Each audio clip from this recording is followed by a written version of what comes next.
I was going to say, that's what I was going to talk about. And Andrew just hosted the NAB show, the official NAB show, and I actually have some footage from that. Do you guys want to play a B-roll clip and take a look at it? Interview. Thanks for joining. Yeah, that was awesome. So, yeah, Andrew had Sean Cannell, Daryl Eves on, and he was the host, and it really went well. Yeah, and it was a Paul sandwich. It was. Thanks for sandwiching me in between those guys. That was great. It's the day 4 clip. Coming up. Here we go.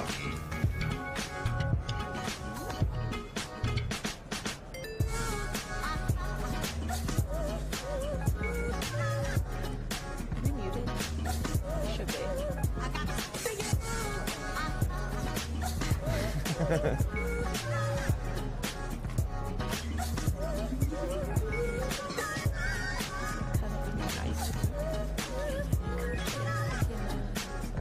Oh, there we are.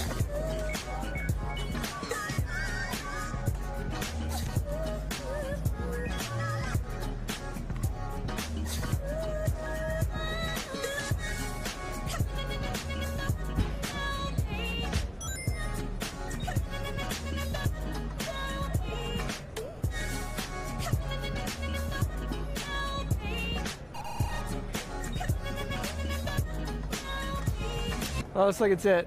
That was great. So, you pulled it together in like 5 minutes. Yeah, that literally happened like an hour ago, so I apologize for some of the encoding, but that was amazing. Just wanted to fill you guys in on what's going on at the NAB show. Yeah, if you want to catch up that full interview, you can actually go watch it over at the NAB show page. If you just type in or Google NAB show live, they've archived every day all the programming, and actually they're going to be they're going to be broadcasting their favorite things of NAB. It's like their sort of like home shopping network of NAB. Everyone like 50 different people line up and bring on cool stuff and talk about it. So it should be fun. That's going to kick off in like an hour. Wow, cool. Are you back to that? I think I'm going to skip that. I might do it behind the scenes. Okay. I'm kind of done, I think. I know, it's the last day. I've got some booth stuff. I got to break down our Vantage server and some other stuff that we're doing. But yeah, I'm going to try. I've been promising everybody on the Wirecast pages that I would do a behind the scenes tour of the MBT 360 studio. And I shot one on my phone, but I didn't live stream it. So I should probably just get it live. Otherwise, I'll never get done editing. We were just talking about the selfie streams and how people are loving them. That's right. That's right. That's come up a lot. It's a new thing that I've been trying, and I really think it's working. Just go live. That was the thing. I think that was the number one thing I got from social media marketing world was just, and you said it today really eloquent, just do it. Yeah. Right? So in the beginning of this conversation, it sounded like you guys were talking about the PTZ controller. I missed that a little bit. We actually have some B-roll that we could play for that too. Maybe we could start there, and then because this is a cool partnership. This is our PTZ-versary. Yes. Yes. So I mean, Wirecast is coming on board, supporting PTZOptics. This is a day to remember. Why don't we play that clip really quickly so that everyone out there can see exactly what it is? Here, the Wirecast 9.1 software that has full PTZ control. Why don't we take a closer look? So Wirecast now has, if you go to the window, a PTZ controller. And we've got a couple different options. We can use a full 3D map. We can also use the D-pad to go up, down, left, right. And then we can also use an analog controller to control. And Wirecast has done a really good job on the implementation of PTZ controller. Not only can we zoom, we can focus. We can turn in and on and off focus control, so I can get very in-depth focus if I need to. Look at the instantaneous control there. I can turn it back on to autofocus. I've got full control of shutter speed and iris. I've also got all the white balance control. And here's my favorite part actually of this, is that, see this here? We can actually have a PTZ position, a PTZ preset actually added to a layout here. So let me show you how that works. So if I cut to this shot here in Wirecast, it will actually trigger a PTZ position to go to where I want it. And then if I just click that shot, now I've got an image representation of where the camera's going to go. So if I click one of these and cut to it, it actually goes to that position. And then a little secret, you click right there, it'll go to it. So again, now you can have all of these little pictures, representations of where the camera will go. So now from a single camera operator, a single video production professional can operate Wirecast to all their live streaming, all their video production, but also control multiple cameras, and literally an unlimited number of cameras, presets, all at your fingertips to simplify your video production. Paul, I could not have said it better myself, man. That's awesome. So the biggest thing for me, and we also have this new keyboard I want to talk about too, but this allows a single Wirecast operator to control multiple cameras. Right. All in the interface. But and that's such a big deal, to not have to leave your video production software that you're focusing on and have the cameras go where you need them. At last, the dream is here. So let's talk about a couple of the features that you guys did, because you guys did a couple very unique things that actually nobody else is doing. The 3D map that we talked about, or it's not 3D, but there's a map. Yeah, it's actually, and it's logarithmically scaled, so it's not a one-to-one. It's going to, you'll see as you go, but it just didn't make sense. With the range that cameras can actually pan and tilt and zoom, there's just no way you could get like a one-to-one ratio of X to Y on the grid. So it scales accordingly. It's pretty cool. Yeah, it's really interesting. So I've never seen that before. The quick D-pad selection, so you can just use your keyboard and mouse really quickly, the arrow keys. I've never seen that before. You did have the actual arrows on the display. Yes, cool. you were saying, you were totally right. I haven't seen that in the UI. I've only ever been using the map view. It's new, so you're still going to be the up, down, left, right may feel a little robotic, but as long as you're doing the pan, tilt, zoom off camera, and then cutting to the scene, the audience would never know. Which you should it seems simple and very easy. And then one of the most powerful things that I saw was the ability to have presets saved in the camera directly through Wirecast. One of the benefits of the cameras. And then recalling them when you cut to that Wirecast input. Right. So you want to explain it why and how all that works, because that's a pretty powerful portion of it. Yeah, no, that's a great question. So one of the things that Wirecast is well known for in our user interface is the shot thumbnails in the shot list. So basically, you click on what you want and just stack them like a cake. And so it made sense that if a camera like a PTZOptics camera could have theoretically, how many presets? Hundreds of presets. Yeah. So there, you probably never need that many, but you could have all of those presets, those shots, actually be different cameras or thumbnails on your timeline or in your shot list. And so if you want to click on preset 65 and have that right there, it's an easy click, and then you're not having to worry about getting the camera where it needs to go. All you're interacting with is your normal Wirecast thumbnails and shot list, and then everything's done behind the scenes. And then what's cool, even cooler, is that if you're using that camera, another angle, another preset live, the camera's not going to override the live. That's one thing Wirecast has always been, the live window is sacred. The preview window is where you tee everything up. But if you're actually using that camera for preset 65 and you actually want to jump to preset number 2, you tee up 2 in your preview shot, but 65 still stays in the live window until you take 2 live, and then it will take the orders. So it's cool. You can work with the same camera without accidentally triggering presets without meaning to. And then, of course, that works great if you have 2 cameras, because then you can constantly be, if that camera's not live, Wirecast knows and is smart enough to just go to the next preset because it knows it's not live. Very nice. I think the visual representation with those thumbnails, it just makes broadcasting so much easier, because trying to remember like preset 65 from preset 32 is like, what are those? But if you're looking at a whole bunch of little thumbnails and you see, I want to cut to seat 1, 2, 3, and they're right there for you. And I love how Wirecast, if you were like to set up a production, you could set up all of these presets and then you click and it automatically puts that thumbnail there, so it's customizable. So for me, because I've done a lot of these shows before, to actually see the person that I want the camera to go to, whether it's Sean Cannell or Daryl Eves, or Andrew Haley, to actually see a picture of their face and be like, oh, Andrew's talking, click that picture of Andrew. Yeah, and of course, all the thumbnails you can set your own custom image for. You can save the frame, so it's not gonna, you'll be able to have everyone's face right there if that's how you like to work. That's awesome.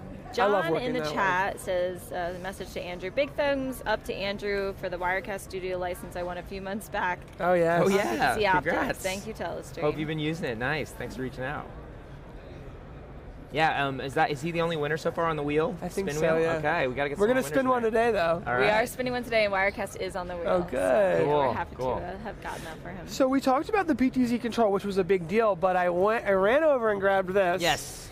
such a big fan, and I think people are going to want to buy this even without the Wirecast gear, just with the regular Wirecast software and their laptops. Yeah. Because this, to me, made Wirecast make more sense to me, because like you got all the clear layers. It's designed perfectly for Wirecast, and for me, I really like this. I know a lot of the older school TriCaster user guys, they like that board, the physical board, and I feel like this is a huge deal for Wirecast to have the physical. Okay, this, like, even if you're a student, you know, at a school, just to see the software not click, click, click, really push buttons. This is a big deal, I think. Oh, I totally agree. And yeah, one of the cool things, so I'd never actually held an X-Keys controller until this one arrived in the mail at Telestream. So I saw, and we have to first of all credit Bryce, one of the product managers at Telestream, for designing a layout. He went through a few different iterations. Yeah, it's like a familiar interface. It is. He tried. I think he did a great job, you know, of taking everyone's feedback and also just laying out the buttons in a way that just makes sense with the way you're used to the software working. So it's not crazy if you're just used to the software, but then if you're an old school TriCaster type and you like a solid control surface, there's stuff for you there too. So it's really cool. And actually, so when I picked up the X-Keys controller for the first time, I was like, dude, this is heavy. This is like industrial. This is like the strongest USB controller I've ever seen. Yeah, like it's insane. Like they use real like metal. Their keys and their buttons have like weight to them. They got a good punch when you touch when you hit them. Like, they're just great. So I can totally see why people love the X-Keys controllers and like to use them, because they are definitely combining the best of like the USB programmable stuff with a really solid, good feeling controller. One of the things that kind of blew my mind, and this is probably credited to Bryce, so let me hold this up for the camera, is that when you plug this in, it's programmed. It's pre-programmed? Pre-programmed. That's a pain in the butt with a lot of other software that use the X-Keys, where you can do custom triggers and stuff. This is, when you plug it in, it works. They're normally blank. No, see, that's and it the part. ships this way too, I was told. It does ship that way, and you know, obviously if you have an X-Keys 128, then you can make the buttons lay out the exact same way. You could even use your own buttons with your own pictures on them, but they would still behave in the same way. And that's really cool. You just go into Wirecast, you select in the preferences, I'm using this controller, and you're done. And it should just automatically work. And the only thing that was holding us back was that we're Mac and Windows, so we needed to make sure that if we were going to do this, it had to work for both. And it does. PI Engineering did a great job of getting their drivers ready for Mac really quickly, and when it was ready, we were ready to pounce. What a great collaboration. So one of the things I think for Andrew, especially for your show, what I would do, this is a learning tool right here, because this breaks down Wirecast in a physical space. So I'd use the NDI Telestrator, you know, and circle things, and but this made so much sense to me. Like, I didn't know what these were, and can you explain? Because so just really quick, I want to break this down because it's so cool. These are clearing the layers. These are all your Wirecast layers. This is Rendezvous, which is pretty cool. But this right here, can you explain what this is? Because this is the mixed effect. So it's great question. We already had some keyboard shortcuts that you could assign to shots and thumbnails in Wirecast. You could basically record your own keystroke in the keyboard manager, also in the preferences, and so you could quickly, you know, bind keyboard, like number 1 to, you know, that shot on that layer, and number 1 to a shot on a different layer. So you could program your own keystrokes. So what the X-Keys controller is doing is, if you have, or you start to record those keystrokes for other things, then they will automatically bind the first 13 keystrokes that you record in that list will bind to these 13 buttons. Wow. And so whatever you have them do, they will execute. So whether you've got a playlist queued up with a media file that what you want to cut to another shot on a different layer or roll out, you can bind a keystroke to that playlist. If you want to bind a keystroke to shots, you know, 1 through 5 on all the different layers, you can pull them up in one button push rather than having to go down the row. So you can lay out an entire scene for XYZ and just be like, because a lot of people, you know, not a lot of people are going super advanced yet. I know they can, and there's a ton you can do, but I'd say like a lot of people have like an intro, a middle, and an end, or something like that, and you could just have like the art, so not without having to go all these buttons. Yeah, these simplify down here are if you're looking for the flexibility and the versatility that Wirecast does, and then these up here are if you already know what you're doing and you just go 1, 2, 3, and you can already pre-assign everything and have it all. And just going through the rest of this, because I feel like this tells the story of Wirecast a little bit here. This is the stream button, a nice big green stream. I can tell. No one told me. I just know it's a stream button. Know, right? That's the record button, the big red one. Then the ISO record, I'm guessing, just records all camera inputs. Is that the way it works? Yeah. So it has to be configured. What it'll probably do, and I haven't messed with it yet, is if you don't already have an ISO record set up, then it'll launch the configuration window. So you'll just start configuring your ISOs. But if you already have ISOs configured, it'll just activate them. Got it. And so it's basically like a record button, but it also pops up your configure. And actually, that's the way they all work. The stream button will pop up the stream configuration if you don't already have streams ready to go. Stream, record, boom. Yeah, stream, record, ISO, multi-viewer. Now, would that be, what would that do? Multi-viewer. So if you, so if you have multiple displays hooked up to your system, and you have right here we have some displays here, and from your production system you're outputting the preview to one screen, you're outputting maybe the live to a different screen. By hitting multi-view, those would automatically turn on or off. Ah, very nice. So it activates your outputs to other screens. Dario asks, what's the name of the controller? This is called we call it the X keys for Wirecast. You can go to telestream.net/X keys. Is this shipping? It's shipping. So just to go through, because it really does tell the story, we've got the NDI button here. I'm not sure what NDI function that does. Same thing. So those are all outputs. So stream goes out, record goes out, ISO records start or stop.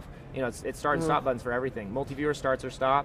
And then that enables the output NDI of NDI. Starts or stops. Because you might not want it, if you're not using it, don't start it, right? If you're using it, turn it on, because it's going to take up processing power, obviously. Fade to black, simple, easy. Oh, live media. I wonder what that is. And fade to black is a little mislabeled. You can't fit transition to black on a button like that. So it's really whatever transition you have activated in Wirecast. When you hit that, they all go out using that transition, all your layers. Very interesting. Live media is play and pause videos. If it's in the live window. That makes sense. Or pause it if you want to freeze on something. And then the instant replay, this is one of my favorite things I've been playing around with.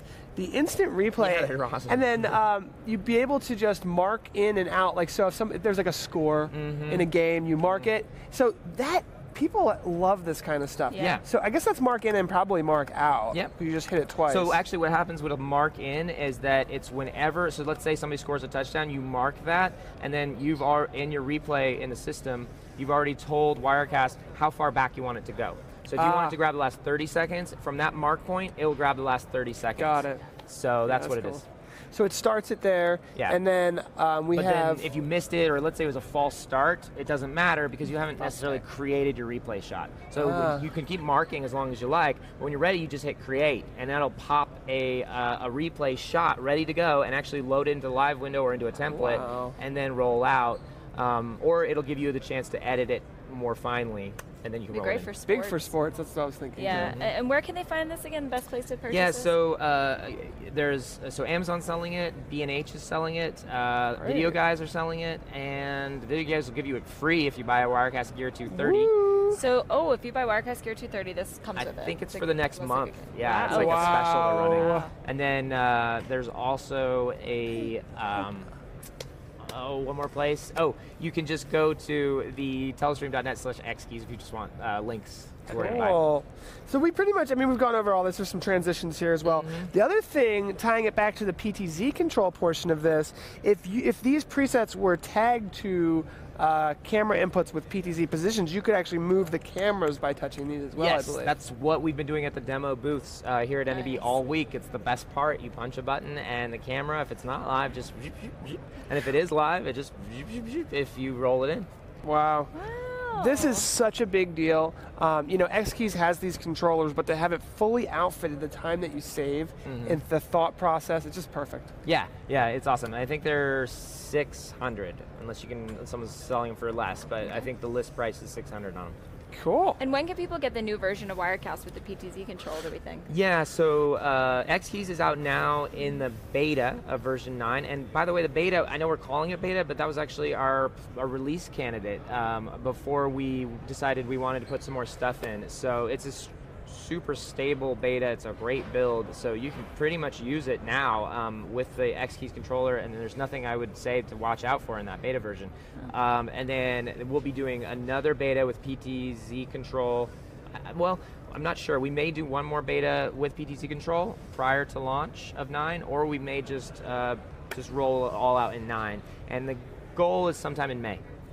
So yeah, we haven't actually talked about what's new with 9.0. Yeah, so well, you just went over some stuff. Like you've got the X keys control, which is a big deal. Yeah, that's a big deal. You've got the PTZ control, another huge deal. We've also decided to we've done some updates to the UI, so now you can search for sources. They're categorized much more. You can favorite sources, so if you use them from project to project, you just have a list of your favorite sources you always use. So you can spin up projects much faster if from scratch. So you just go to your favorites list and just add those. And do you always have the same lower third and yeah, like that? Well, it's not a media library yet. Okay. At the moment, it's just your physically connected controllers, cameras, I all see. those sources. The technology. Right, and then if you use text and lower thirds, like those will be in their generic form at the moment. But yeah, like I think the next goal for that is a media library, which would then follow you wherever you went. Great. And then let's see, so we mentioned that. Oh, we also launched paired encoding for Facebook. So now Wirecast so it's great for social media managers and Facebook pages that have multiple contributors. Like you guys might consider using paired encoding, where if you want anyone, anywhere to be able to instantly stream to an event, you guys schedule or create, all they do is they ask you for a user code. And in Wirecast, or in your account, you can actually, when you set up the schedule a Facebook Live event, it actually uses paired encoder. If you click on that, it'll give you guys a code to give them.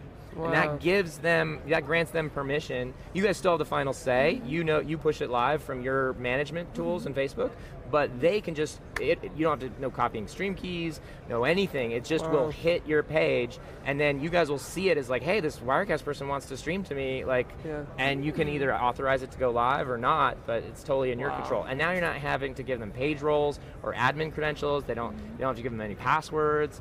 Anything. You can really basically, interesting. yeah, it's pretty cool. You guys have always been so far ahead of the curve with your Facebook integrations. I know you have even more than that. Is there anything, I don't know how much more time we have, but maybe 5 more minutes. You guys have some advanced Facebook Live stuff. Can we talk about some of those features? Yeah, sure. So actually, we helped work on some of the API things with Facebook, because there were certain things that we, when they brought us in, before they launched the API to third parties, we just worked with them on things that they didn't have. So a good example would be the geotagging. So Facebook has the live map, which is a great discovery tool. Yeah. You can go and just so cool. just tune in and see what people are streaming live, which is great. But they had never hooked that up to the API, the third-party API. So it was only people on their phones, and so people were noticing that they were getting more live views if they went from their phones than any third-party encoders. Yes. So allowing to geotag your streams from Wirecast allowed your Wirecast streams to appear on the live map. So you can get random stop-bys. So it's a great technique for people who are trying to get more audience and pull in more people. So that's an advanced API implementation. Yeah, and let's just reiterate really quick, because a couple of people are asking, when will Wirecast 9 be available? So to reiterate, the 9.0 beta is out now. It's in the Telestream Wirecast forums. Great. And you can go to the beta thread. Where we'll post all the betas. So go get it now. Go play with it. It's open license. It's a great place to get started geotagging and just messing around with the paired encoding and X keys. And then we will be launching the official release version of 9 probably next month, but I don't have an exact date to share with you. Cool. So we shared a bunch of stuff that's kind of breaking news, exclusive stuff you'd only get from NAB show from Wirecast today. Andrew and I have been having a lot of fun out here just interviewing people, trying to fit, because we both have live shows, and we're actually live on both our channels. It's fun to hang out. It has been a lot of fun. This is something I was really looking forward to. Same. So you guys, what was some of the best moments of NAB for you guys so far? Well, getting on that big stage and also seeing Tess on the stage, because Tess has been live streaming for a year. You were on there with Deborah Lee, right? Yeah, I was. Yeah. On there with Deborah Lee. That was funny. She was great. Yeah, we had a lot of fun talking about Facebook Live. And it was just kind of like, Tess has only been streaming for a year, but she's already being asked to come up as an expert. It just kind of shows the power of live video. Yeah. And you know, Facebook you Live's out only there. been out for 2 or 3 years, so you're making a big impact because it's so new and Right. you're using it in a good way. Early in. So that was great to see. I mean, there's a Magewell ton. had a couple new releases that were really impressive. Yeah, you to might be us. interested in that. Magewell announced yesterday on our show an exclusive announcement that they would be providing all of their Magewell products are now going to be NDI compatible via software update. Whoa. Yeah. Yes, A backwards compatible update, huh? Yeah, backwards compatible update. Now they may actually charge for it. They're calling it the NDI bridge, but that came out yesterday. Some people were saying that it was like an in-between year, like not a ton of new products, but definitely a ton of new applications. You know, like we're just seeing it every year as we're just kind of, and a lot of just great minds coming together. Yep. Some people are moving to Twitch. Yeah, and talking a lot about of strategies talk about and different Twitch. things. Stream Geeks. Because you guys came Not out. you guys, sorry. Geeks Life. Geeks Life. You guys were coming. When you guys came out with Facebook Live, you came out running. You were going exclusive to Facebook Live. And then I think you finally came over to the simulcast to YouTube and Facebook. But it's just so interesting. Now it's like people are doing exclusive to Twitch. You know, how's that going to work out? I know, I'm so curious. And then I also had heard, and I don't know if maybe you guys heard about this, but something that Vimeo or Livestream was launching, some sort of portable encoder. I'm going to have to go check that out after this booth, because I maybe we definitely will want to too. find out about that too. But yeah, it's been cool. Like I feel like we're in the sort of mature, sort of early, maybe toddler years of Facebook Live and YouTube, and there's definitely some more platforms that are probably going to be announcing soon and getting in the game. And it's like, you know, this is the time to be doing live. This is the time to have cameras, and then going all NDI on workflows. Are we all lucky, right? It's pretty cool. It's a great time. It's a great time It's to just work amazing in this timing. industry. So yeah, it's been great. And I really want to say thanks for having me on the show today. Of course, we love Yeah. having you on. It was so cool to be able to meet people physically, to touch hands and hug and hang out. So Yeah, it's weird. I feel like most of the people I know from my video, yeah. I don't think I've met a lot of them in person. Most of them, I feel like I know them, but then I'm just shaking hands like, well, this is really the first time we've actually touched Exactly. skin. Like, that's crazy. I feel like we have been in each other's presence. So Right. that's what's so cool. Yeah, we've been on each other's Bizarre. show multiple times, spanning multiple years. That is not an anomaly. Everyone that comes to NAB says that. Like, Right. I know you. I finally get to see you. So it's a great chance. And a lot of our customers, a lot of our fans, a lot of the people in the chat room actually made it here, and it was just incredible. I think what was it yesterday? We had it's just been incredible.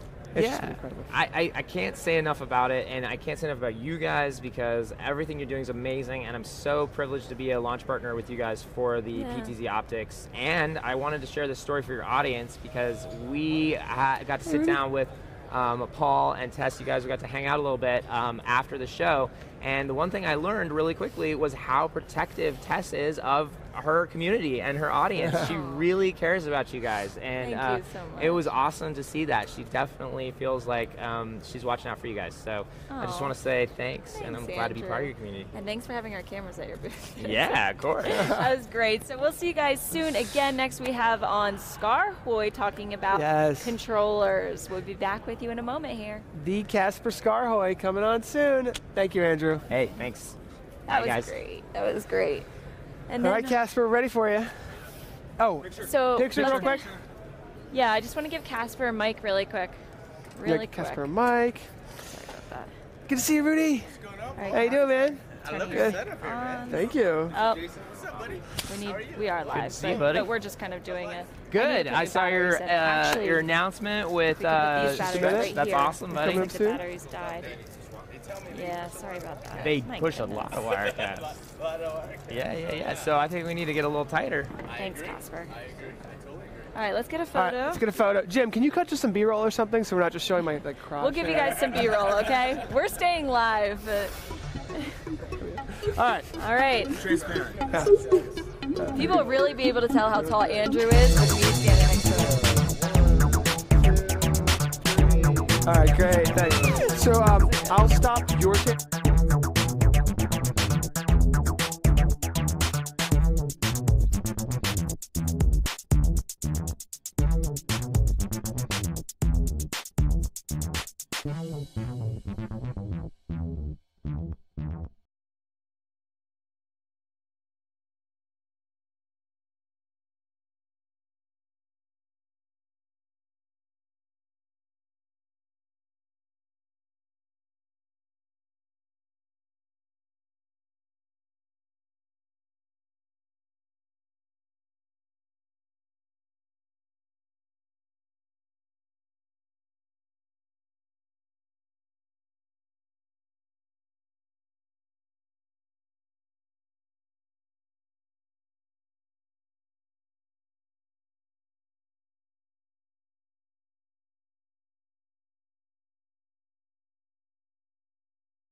Bad boy?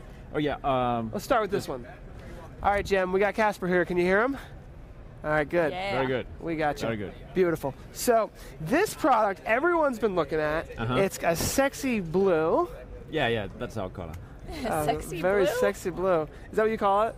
Sexy blue? Yeah. Yeah, but it comes only in that variation, so you have to pay more to have it in blue. Oh, sorry, black. In black, I yeah. see. Yeah, this is, oh, you can get it in black if you want to pay more.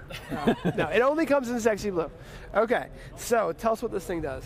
Well, this is a super cool PTZ controller, which is very, very flexible. It works great with PTZOptics cameras. It has OLED displays. That means that all the buttons explain themselves by just looking at the labels. And you can imagine how important it is to have those OLED legends labels if you want to configure your interface to be very, custom. For instance, these would, if you look at those buttons, you might think muted, this is a camera selector for 6 cameras, but it doesn't have to. It could be 3 cameras if you only have 3, and then you could have the remaining 3 buttons available for preset recall and so on. It's really super configurable, but it also comes with a preset that makes it work out of the box with the PTZOptics camera. Now, I've seen the bigger joystick and I've used it. I haven't used this one. We'll talk about the bigger one in a second. So let's say I select camera 1. Yeah. What happens here?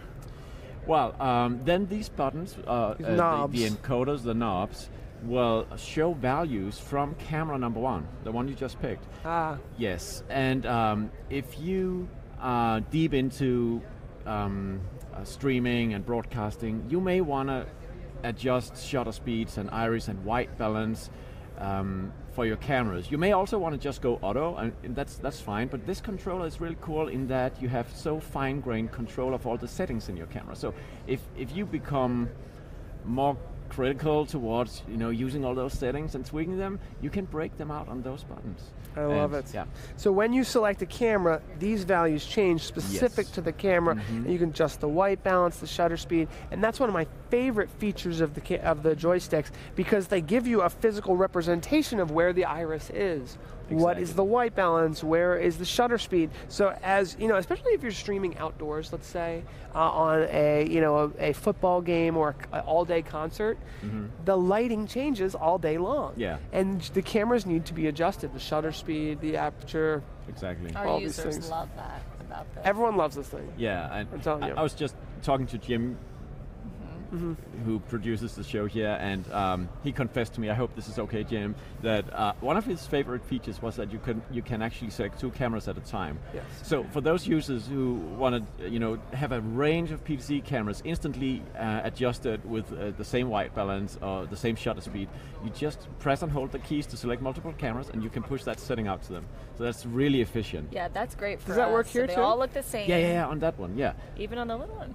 Wow. Well, that's really, it's the same software running on this one. This is just as powerful as the PTZ Pro we have over here. This is called PTZ Fly.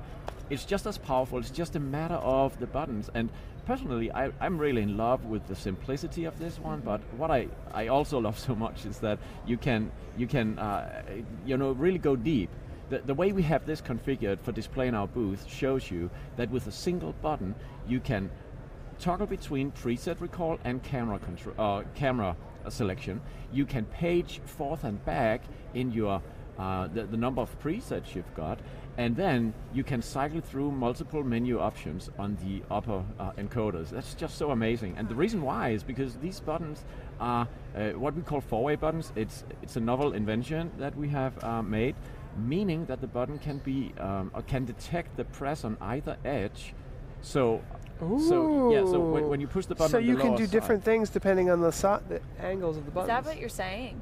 Yeah. Okay. So these buttons, being a camera selector, I press the lower edge of the button, and it becomes a preset selector. I didn't know Toggle that. forth and back. I press the sides of the buttons, and it will page through presets 1 to 5, 6 to 10, 11 to 15, and so forth. And when you press the upper edge, you cycle through menu options. That's really super powerful in a single button. Wow, I have a question for you already coming from the chat. All right. Christopher says, ask about the difference in the upgrade hall effect joystick option versus the standard, and does the Fly have the 4-way buttons? The Fly has the 4-way buttons, yes. And the differences in the Hall effect joystick and this one. Yes. we have been working crazily busy to make this, to bring this out for NAB, including with the Hall effect joystick. So in our booth we have the Hall effect joystick, but truth be told, I haven't actually sat down and just, with a nice drink or cup of coffee, and just tried the two up against each other. So the Hall effect option was definitely a good choice based on customer feedback. We have, we are developing our products with a handful of select customers who provide us with a great way. Feedback in terms of where to go, what to prioritize. So the Hall effect option, I would say it's the better feel, but this one is the standard joystick is also really good. I like the simplicity of it as well. So, but I would have to, go back and do more like, sit down Sunday afternoon and just, see if I can. Now, this device, I want to just make very clear, is an IP joystick. I was going to say, how is that connected to our cameras? Ethernet? Right, yeah. Okay. Single now, cable. I'm seeing a power cable as well. Is it possible to be PoE? It is. It's standard, actually. Oh, so it's standard PoE. You have a so backup power supply? Well, not everybody has a PoE switch. So we have to. There's PoE by default. This is new, I would have to say. So if up until April 2015, sorry, 18, sorry, PoE has been an option that you had to request. Now it's standard in all the controllers. The DC plug is for cases where you don't have PoE, but we love PoE so much, and it simplifies the booth design at NAB, for instance. So Tess, I'm not sure if you've seen this, but see these side buttons here? Do you know what they do? Is it for multiple cameras? It's pretty cool. It's kind of mind-blowing. So essentially, you can stack up multiples, and they connect together. So you could connect, like maybe he'll show a picture. So if you have multiple of these devices, oh wow! Can we show this, Jim? Wow, they're like a puzzle. And by the way, these little booklets are really clever. Oh God, I love the little booklets. I mean, this gives you a great overall idea of the product line. So that's a close-up What look is the name again? I'm sure of this device. That's the PTZ Fly. PTZ Fly. Yeah. That's a cute little name there. So you could stack this unit with the Live Fly. That's true. And then have a really customized button system as well. Yes, well, the Live Fly is made for live switching. So if you want to combine the PTZ Fly and the Live Fly together, it's probably because you have a switcher system and you have joystick control on the other side. And for that, actually, we brought those two products together into a single 2-unit rack device that sits really well on the table. So it's using the same extrusion. And it also sits really well in the rack or in a flyaway kit. So these controllers are made for compact production. And as your system grows and your budget grows, maybe your controller can grow as well. Yeah, so actually the modularity you're referring to, the fact that we can stack modules together, gives you the opportunity, in terms of investment, you can start out by one thing and then add. But it also gives you an opportunity to have the same gear involved in larger productions and smaller productions, because you can just, you can bring more modules. And I wouldn't say the Live Fly would be the most, if the Live Fly you referred to would be for controlling a switcher. But imagine this, if you prefer to have 48 preset recalls broken out on individual buttons, you could purchase one of the, we call them Crosspoint, I think it's Crosspoint 48 or 24. Then the 24 fits in this series. It has 24 buttons. Let's show a picture of it. Yeah. Christopher says if you guys check out Skaarhoj's YouTube videos, you'll drool over everything Casper's doing. So it's Crosspoint 24, and it's right there. Okay, so you have 24 elastomer buttons. These are actually 4-way buttons. But anyway, 24 buttons, OLED displays that will tell you the label for the preset. That's one thing we should discuss. And hooking it up, connecting it as a module to the PTZ Fly would allow you to have distinct buttons for preset recall and keeping the 6 buttons over here reserved for camera selection. Very nice. So we're getting some questions in the chat room, or should we be... Well, I was just reading to you guys how Christopher says if you watch their YouTube videos, you'll drool. Thank you. Oh, thanks, Christopher. That's a funny one. There's been a lot of buzz in our chat room lately about your controllers. Yeah, everyone's always asking about them. Yeah, they really work great. We're using them now. We're using them now for every day of NAB show. And perhaps we should show that unit and exactly how we're using that. Yeah. Yeah, this is the one I'm more used to because this is the one we're using in our studio now. Lucky us. Very happy to have this. This one seems to be really, I don't know if we can show this one up full screen as well, but this one, it seems to be built for camera control. Can you point out some of those buttons and explain what they do? Yes. Are we waiting for the close-up? It's on. It's on. Okay. That's the close-up there. Very good. So, okay, there we go. Now, let's just point to each button. Yes. Okay. So the way we set it up for you was that this is the camera selector. So we have 10 numbered buttons for selecting cameras. And then we assigned the lower buttons down here to be preset recalled.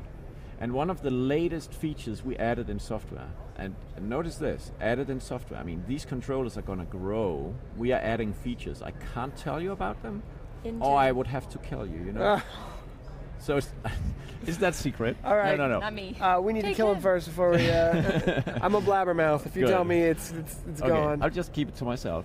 But but what we just did was to put labels in those OLED displays for preset recall on the lower row of buttons, which means that you just transcend behind preset number 5. It will say Paul, close up, and stuff like that. Yeah. Over here we have the menu. These buttons are labeled to indicate that you have exposure mode, access to exposure mode parameters, access to white balance parameters, and so forth. So on the PTZ Pro, because we have people asking, what's the difference between this one and this one? You say in software they can do the same. That's true.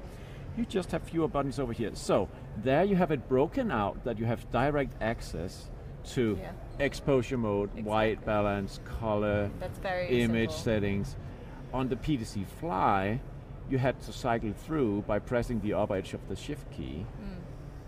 So it's a matter of taste. Do you want that direct access? You have more buttons on this one. If you want to go smaller, more compact, you use this one. You can do this. I thought it was so cool yesterday how it just said Paul, Tess. That was really cool. Really helps. The other thing I really love about this I just want to give you credit because I was watching one of your videos and I saw you discuss presets and how to record them by numbers, and I just sat there and said, I'm just going to give Paul something in his hand that makes this easier because I'm a PTZ operator in the past as well, so I just instantly recognized the need for having labeled presets. Yes. So we brought it to you. Thank you. And so you actually are an operator. Let me just show one more thing about this that I love, and Jim can testify to this. This is something that we've been playing around with, is that as you change the camera select, these buttons, these exposure white balances, are what you end up using with these knobs. So I love it because we can now say, all right, camera 1, what is our exposure? What is our white balance? Okay, let's just tweak it a little bit. Camera 2, what is our white balance? What is our exposure? Sure. And just quickly go back and forth right in front of you. How does that work? Does it bring up it accesses our camera menus somehow? Yes. We do, yeah. Over IP? Well, yes. You have VSCO over IP, so it's basically pulling information out of your camera. No. Yep, they sneak in, they query the camera. I think we have permission to do it. Yes, absolutely. We might have to talk to you about how much permission. You're getting really in there. I see it's power over Ethernet and IP control. But what are these? Yeah, what are these here? Let's show. What is this? Yeah, it's an option we put in because recently Blackmagic Design finally did something they had been hinting at for 2 years when they brought out the Micro Studio camera, which would go very well on your PD broadcaster head. When they brought out that camera, they had a breakout cable and a port that indicated they would have PTZ control via RS422 at some point. That point was 2 years later, November 2017. So when they finally did it, it made so much sense to integrate an SDI port that would allow us to send that kind of data back to the Blackmagic Micro Studio camera sitting on, for instance, your PD broadcaster head. Because this is basically just an alternative way of getting the VSCO command sent over to a PT head. Very nice. Yeah. Very, very nice. So we're just loving this thing. Jim mentioned a little earlier how you could actually hold down 2 cameras and change the VSCO over IP settings at the same time. Just really cool stuff. Yeah, we do have a couple of questions. Do you want to discuss any price points? Yeah, sure, no problem. This is $2,000. This is $1,400. Great. Easy enough. Sometimes that can be a sore spot with people. They don't like to talk about it live, so I try and ease into that discussion. I don't, but you know what? If you go to our booth, we put the prices on the booth, and that helps engineers like me who dislike talking about prices. So nobody asks about the price because it's right up in their face. So that's so cool. And it's in our brochure too, so if you go online and you pick up our brochures as a PDF, you see all the prices there. And when we get home, we'll also make some product pages, but we didn't manage. So we're working on the PT Broadcaster as well, and some very exciting stuff there. Made in Denmark. It is, yeah. Congratulations. Scandinavian design, very high quality. And they're adding to the software it's actively being developed on. So it pretty much supports every PTZOptics So the device you already have at this point. Can grow in feature richness. Oh yeah, The device you already have. I mean, it even bridges behind cameras. So if you have people having multiple brands in their PTZ camera lineup, that might be for historical reasons or whatever, this controller will help them to mix camera brands together in a production. They wouldn't have to have two separate controllers for that. So that's also helpful if, for instance, people want to move towards PTZOptics cameras, but they have a few, like a Panasonic camera or something, which is still valuable to them in some way. It's possible to do it. Color matching would be a little bit easier too. Yeah, I mean, you have access to that as well. It is a special use case though. So what we prefer is, of course, to have the same set of cameras. I mean, that feature, by sending out the same data, would require it's the same camera. Because the thing is that we know the shutter speed range you have in your cameras. That would be different for a Panasonic camera. So obviously, to adjust shutter speed, we would have to only group PTZOptics cameras together in order to throw out that value to all of them. And I love the responsiveness. That's one thing we haven't talked about John yet. is asking about latency in here. So. Okay, let me put it this way. We had someone coming to our booth with arms like this. We come up from the PTZOptics booth. We don't believe your joystick is gonna make a smooth move with this camera. And then I was like, I'm really sorry, because we have other brands in our booth too, so I couldn't just show them the joystick on any of these models controlling your camera in that case. That was another joystick and not the one they wanted to benchmark. So I was like, yeah, I can't do it, I'm sorry guys, and so on. And then I did something which is completely unheard of at show, beginning to change settings in flight. You just don't do that, right? Because it might be super embarrassing and so on. But I thought, okay, I had time, nobody else was waiting in line, so I brought up my laptop, connected the USB plug, and then I just gave them a little crash course on how you set up the joystick on the PTZ Fly to work with the PTZOptics. And it just worked in the first attempt, and then I left it over to them to work with it. And I would say they shook my hands really, thank you so much, and you know what that means. I mean, they were really happy to see how smooth they could operate. They were weary about it, and then they were able to see. That. I've been using this controller. Jim is confirming. And it is probably the smoothest.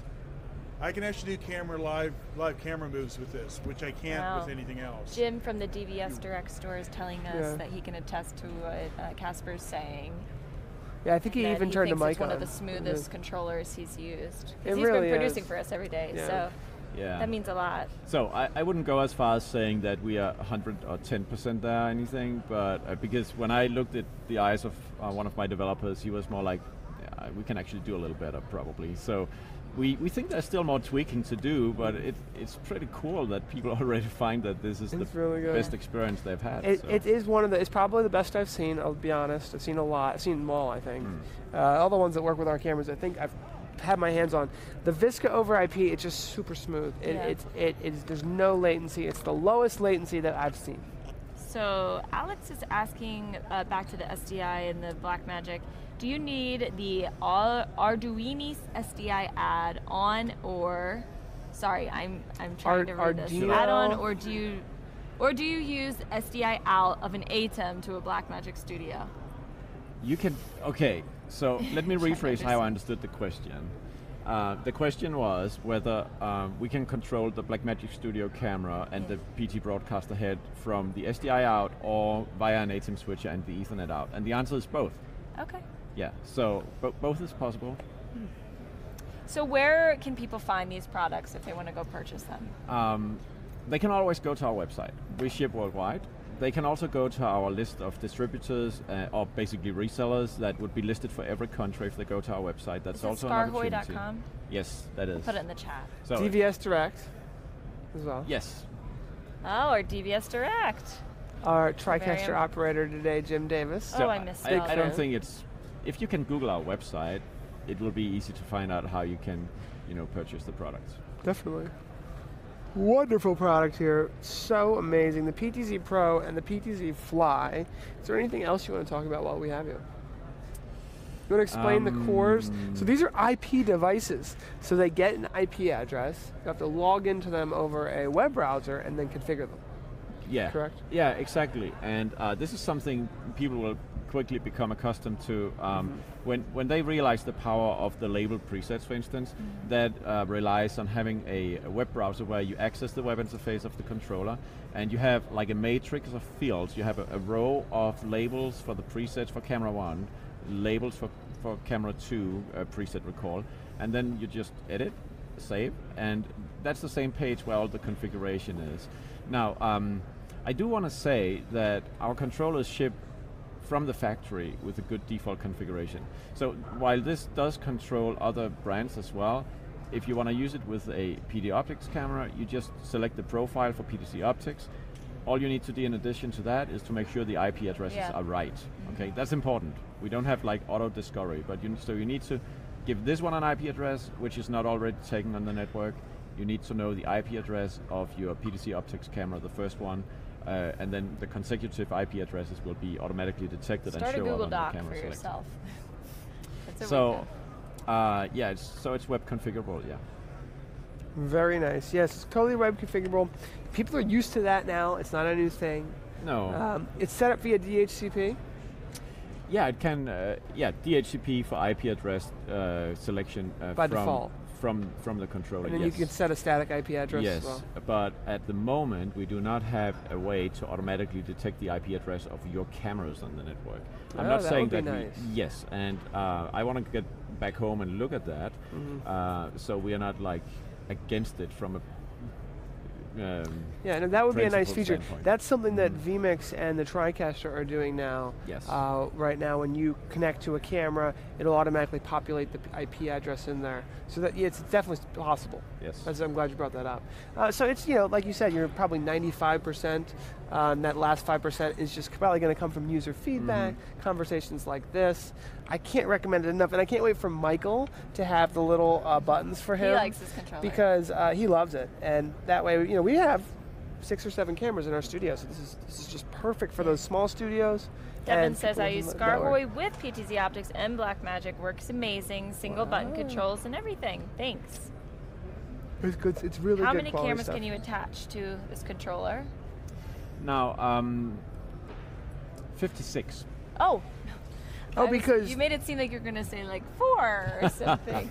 I see 10 here. Yeah, you see 10. You also see up and down buttons, so there's a way to page. Great. Now, Paul, will you ship me like 20 cameras for my studio? Because then I can, make a video demonstrating it. But the thing is that I do not have that many cameras available for development. Who does? Yeah. I don't know. Now, but I have had so many people. I mean, there seems to be we might actually customers for, who manages like up to 100 PTZ or even more PTZ cameras. But we have had people coming and asking for 60 PTZ cameras in some kind of live show, reality program, and so on. Yeah, like reality TV, where every room has 3. Something. Something crazy. So, from a technical point of view, the way we do it is we use. So the reason why it's 56 is 8x7. I hope it's right, 56. Yeah. So, it's because on a Visca chain, there's typically 7 cameras on the chain, and then we can have 8 such chains. And then each of these 7 cameras would have to be consecutive IP addresses. So whenever we are pointed to the first camera, we automatically ask, is there a camera on the next IP? And then we populate up to those 7, and we can do that 8 times. So in that sense, it can. Wow. And I think that's really smart to have consecutive IP addresses just in general, just to keep things organized. Yeah. Is the PTZ Fly available now? We have an 11% NAB show discount, but that's for delivery in June, because we expect our production, since this is super new, to be up and running full in June. So, and that's required for the discount. If you want delivery before that in May, we can also work with that, but then you can't have the discount. Right. So that's basically because we would probably have to stay a little later at the office to make that happen. Right. That's like $200 off, so that's pretty great. good. Yeah. Well, Casper, it was great to have you on and to kind of get some FaceTime with you here. So thank you for joining us today. Thank you, Casper. Very much. All right, guys, we're just about to do the giveaway. All right, we're going to do the giveaway, so hold on, everybody. We're going to go pull our Gleam giveaway. We're going to roll the credits real quick to give us a second, and then we'll roll some B-roll after that. Controller one of these days for the giveaway. I'm sure Casper will do a giveaway soon. All right, I'll pull up a Casper, Gleam. that was great. People were really buzzing about that product, so that was really good.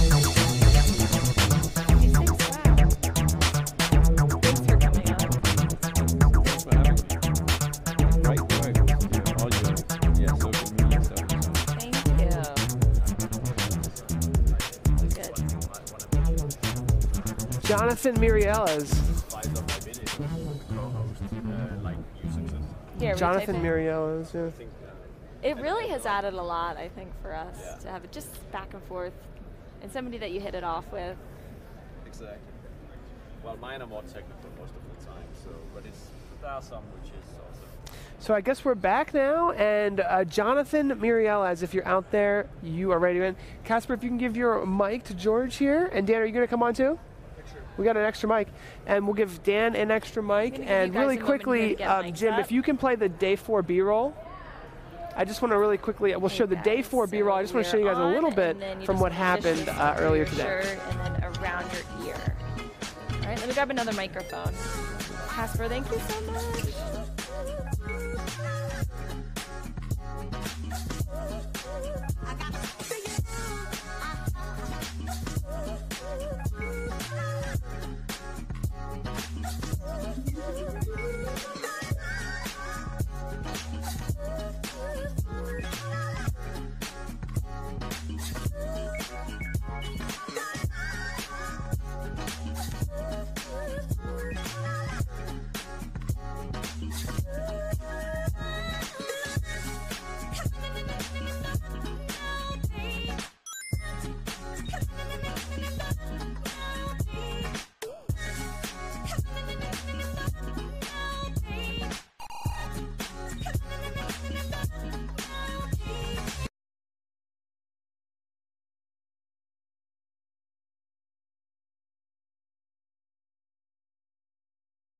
Let's do a Gleam again. All right, people, another winner. We're still waiting to pull a live winner here, guys. Thank you so much for tuning in to our 2018 NAB show live. We have Epiphan. Come on, George. Epiphan's joining us. We have George and Dan. Hey. Hey, guys. Hey, guys. Oh, good day. Thanks for joining, George. Thank you for being here. I'm Tess. Dan. We haven't officially met. We met briefly earlier. Hey, guys. Erica Carpenter. Eric Carpenter. We're doing a live giveaway. We're in the midst of one. In between two shows, we've been doing just a quick spin the wheel. So, Eric, if you're out there, let us know. We'll spin the wheel for you. But in that process, we have Epiphan here, and they brought their beautiful new product, the Epiphan Pearl. Pearl Mini, Wow, so Pearl Mini. Anyone who's familiar with Epiphan in general, we've been making hardware encoders for streaming and recording for a long time now. And I guess a couple years ago we introduced the Pearl family. We had a couple different sizes. The Pearl 2 has been out for a while, and it's a much bigger kind of thing. And then we decided Mini would be a good next step to kind of bring the mini kind of small studio in a box to the masses. I'm going to say, it looks sexy.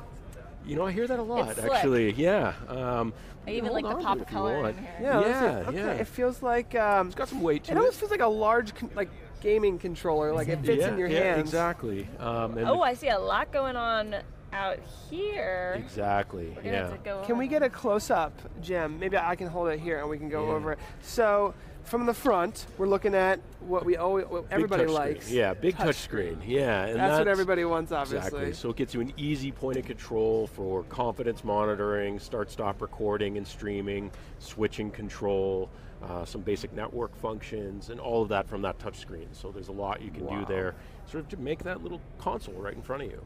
This is cool. And so now everyone's getting a nice close look at it. So let's look at the front first. Yeah, so the front, we'll do the recording to an SD card. So we have an SD card slot there. I like that. More and more, it's so much easier. Yeah, exactly. We can also offload recorded files over USB as well. So there's some options there. There's a headphone jack to monitor your audio while you're watching the video on that big touch screen. So that gives a lot of flexibility, again, to try and minimize that production console for the right size. Are these buttons or lights? They're lights. Okay, so they're indication lights. Yeah, so there's power, streaming, and recording, so that you can get a quick reference of what's happening. Very nice. And now let's look at the back here. Yeah, the back's an interesting one. It's a great view. We've got on the back, I think the biggest difference here is that we've got balanced audio with phantom power. So plug in a mic, you're ready to go. You don't need to be using a mixing board. Exactly. So they're combo XLR TRS jacks. So really, whatever you have, we can bring that in. And there's also, standard headphone jack, 3.5 mil, as well as RCA if you have some consumer line level signals as well, or just a small mic over 3.5. So a lot of options for audio. Video-wise, we can take in 2 inputs at HD. There's physically 3 input ports though, 2 HDMI and 1 SDI. We can use a combination of 2 of those, so we could have 2 HDMI or 1 and 1. But this gives us a lot of flexibility to maybe, if you think of like a lecture scenario, I think that's one of the big areas we're looking at with this. Bring in, your slides or whatever your presenter's doing on their laptop or tablet, bring that in over HDMI, have an SDI camera from a broadcast quality camera or an excellent PTZOptics SDI camera, and mix that all together and do your live streaming and recording. I like how you've done support for SDI and HDMI, because I feel like everything I usually see is either or.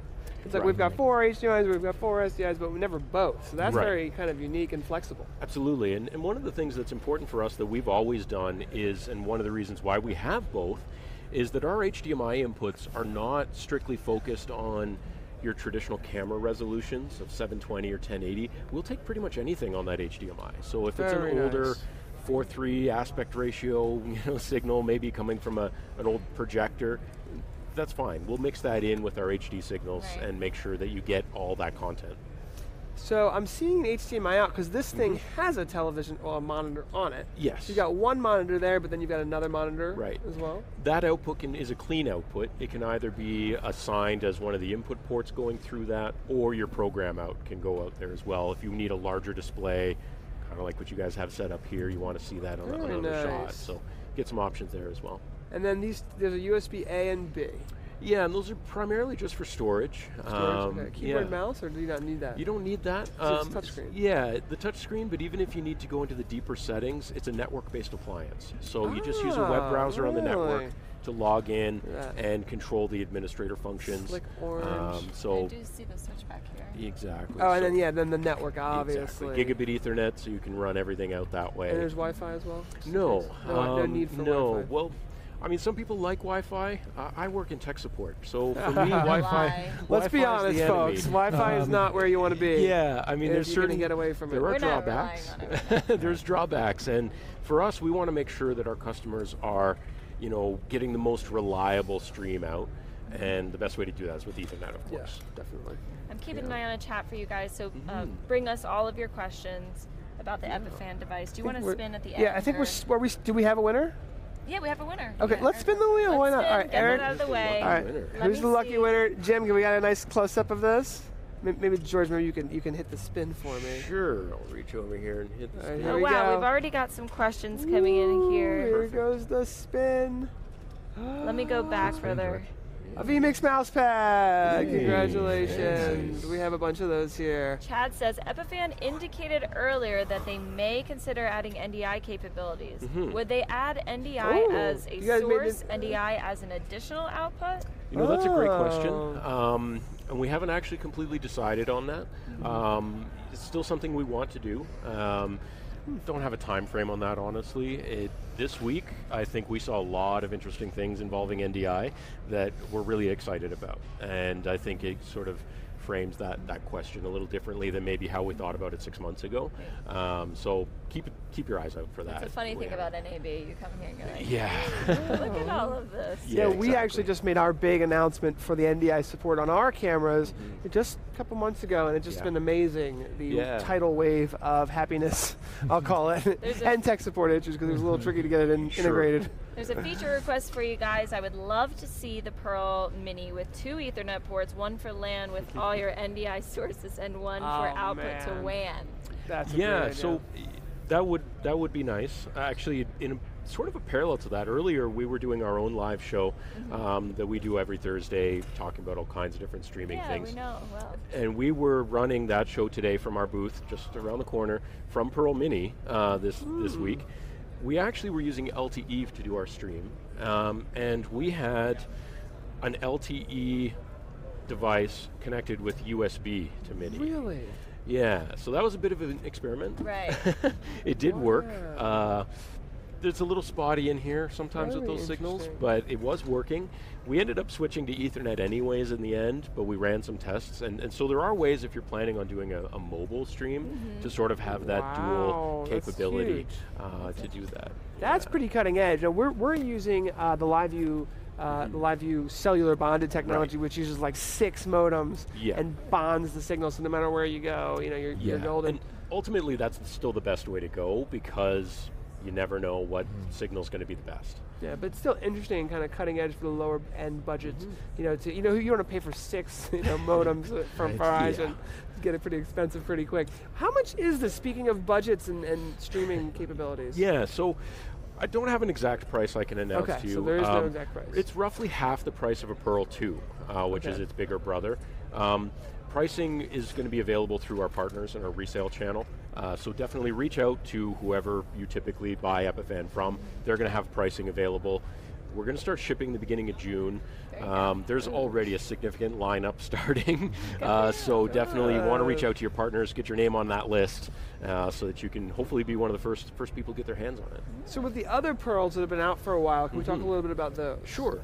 So the bigger brother to Mini is Pearl 2, which essentially takes a lot of the same ideas, just a lot more of it. So there's 6 inputs on a Pearl 2. Wow. And we can use all 6 simultaneously with HD signals. It has variants with 4K capabilities as well, and it has more XLR inputs and things like that. So it's there's rack mount variants of it if you're putting it into a larger installation, more permanent kind of setup. So it really is a lot of the same idea, just pumped up. Wow. Yeah. Very cool. And so how much is the Pearl 2 is available, and this is roughly half the cost, so how much is the Pearl 2? He's going to keep pushing. Yeah, he's trying to trap me on this one. So you're saying roughly. Yeah, the base version of a Pearl 2 starts about $6,500. The 4K is a little bit more than that. Okay. The rack mounts. The Pearl Mini is not going to be 4K, is it? No, this one's based on just HD. Which is still very much, the normal. We're not there yet. Not even normal. Well, exactly. I mean, when you start looking at the amount of bandwidth you need for streaming in 4K, a lot of our customers buy Pearl 2 with the 4K option, but they use that primarily for the inputs, and then they use cropping to maybe take a single camera shot and punch in HD crops to just virtual camera shot kind of thing, right? So there's a lot of great reasons to use 4K on an input, but the output is the struggle, I think, that a lot of people face. More questions here. Devin says, can I connect all 3 inputs, 2 HDMI and 1 SDI, and switch between them as long as only 2 are on the screen at the same time? There's nothing to prevent you from doing that, but I wouldn't recommend it. Okay. And the reason for that is the way we build the layout designers, we still have to render them, so it's still going to occupy some CPU time to have all 3 connected. So there's nothing to prevent you from doing it, but if you start dropping frames, don't call me. So it's not a best practice. Yeah, absolutely, and that may change over time. There's always optimizations to make in any product. So. Yeah. Can you have recording to dual devices? Sorry, I got a lot of questions for you. Oh yeah, that's great. I like questions. So recording to dual devices. Dual devices. At the moment at launch, Mini will record only to the SD card. Okay. All right. A question about the IP. You say it's an IP controllable device. Yeah. What is the IP interface like? So it's a web browser based interface. So if you think of your home router or something like that, except nicer. That's the style of interface you would expect. We have 2 different versions. The main administrator one, where of course it's very deep, lots of control, everything happening there. And then we have one we call Epiphan Live, which is a much more operator dashboard style. It's much more visual. It actually works really, really well on a tablet and a mobile browser. That's what I was going to ask. Yeah. So you could actually have a tablet control? Exactly. The nice part is it's not an app like some things, so you don't have to worry about installing anything, but it also makes it platform agnostic. So if you're using an iPad or a Microsoft Surface or an Android tablet, doesn't matter, or your smartphone, doesn't matter. But it gives you some great visual switching control and things like that. So you've got this IP interface that you can use with the tablet, but it's also got a touchscreen. What is the touchscreen interface like? I mean, the touchscreen is there to really simplify things. So you'll get the full visual of what you're looking at. You can do start-stop recording and start-stop streaming. There's buttons for that. You can hide that UI overlay temporarily if you want to and bring it back up. There's the switching interface there as well. If you are running multiple encoding channels, which you can do 2 on Mini, then you could see both at the same time in sort of just a side-by-side view. And there's some basic network changes and things you can do from the touchscreen as well. Okay, great, yeah. Because now you have another product that I'm guessing you don't have it with you, but the Webcaster has been really interesting. What has it been like to have a product that's now $299 and enabling people at that price point? I know it's really interesting. I had one, and it was very interesting to see like the Facebook chat built in. What is that? How's that product doing, and what is Webcaster it like? X2 has been extremely popular, and I think for many people, it's been their sort of upgrade path from cell phone streaming. So we always say, you know, a cell phone stream, as easy and quick as it can be to get up and running, it's not reliable. What happens if you get a phone call? What happens if, you know, your alarm goes off on your phone? We've seen so many things go wrong with cell phone streaming that, you know, people are looking for something that's more reliable, and that's really where Webcaster X2 comes in. It's a single camera, single encode. Actually, we now have enabled picture-in-picture with a USB camera as well. And the great thing is that it's using the YouTube and Facebook APIs directly. So you see all of your comments on a reference monitor if you want. Makes it a lot easier to engage with your audience and to have that sort of two-way communication like we're doing here. Yeah, I remember originally with the Webcaster X1, there was a YouTube version and a Facebook version.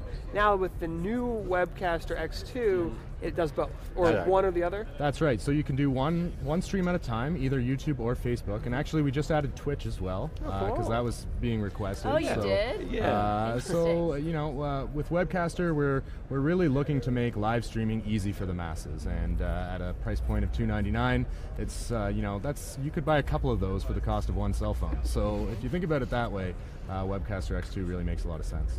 I think it's also to get people away from, honestly, as much as we might love the cameras in our smartphones, when it comes to streaming, they're not that great, right? You can't really zoom, you can't really do much that's going to look good. And that's the great bridge with Webcaster, is with that HDMI input, you can take a high quality camera, a PTZ camera, or a broadcast quality camera, whatever you want to use, or a $200 handy cam that you have laying around at home after your kids grew up and you stopped filming them or whatever. Use that, right? There's lots of things you can do with the Webcaster to bring those signals in. Wow. Such a cool product line, stepping from, you know, really entry-level kind of prosumer up to this which I would say is like a kind of just a new level of like professional streaming. And then the Epiphan Pearl and Pearl 2, which are very much higher end almost. Absolutely.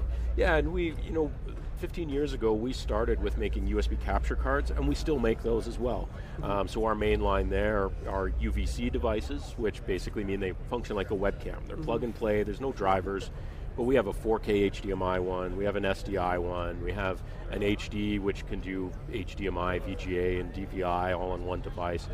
And those are great to, again, create those bridges between a good camera and whatever software you're using. So if maybe using a dedicated hardware encoder is not your thing, or you just want to use a better quality camera for Skype, those devices could be fantastic. Yeah, I'm a big fan of the Epiphan frame grabbers or capture cards, whatever you call them, but they're very great. Even the PCIe Express products are a big fan. Did we miss anything that was important to talk about with this product? That's a good question. We talked a lot. I mean, really here at NAB, we wanted to show off Pearl Mini. That was our big focus. Last minute, we also set up a little pop-up stand in the Facebook pavilion over in the South Hall. Yeah, that's right. So that was focused around more Webcaster, and we had some great conversations there, and just learning about different use cases and workflows from customers that either have it already or are looking to upgrade. Cool. Well, is there anything in the chat room that we should be? I think we covered the majority of the questions that, we covered the questions. I have used the Pearl myself at a couple of not trade shows, a couple of concerts. It was it was my first streaming device, and I always really loved it.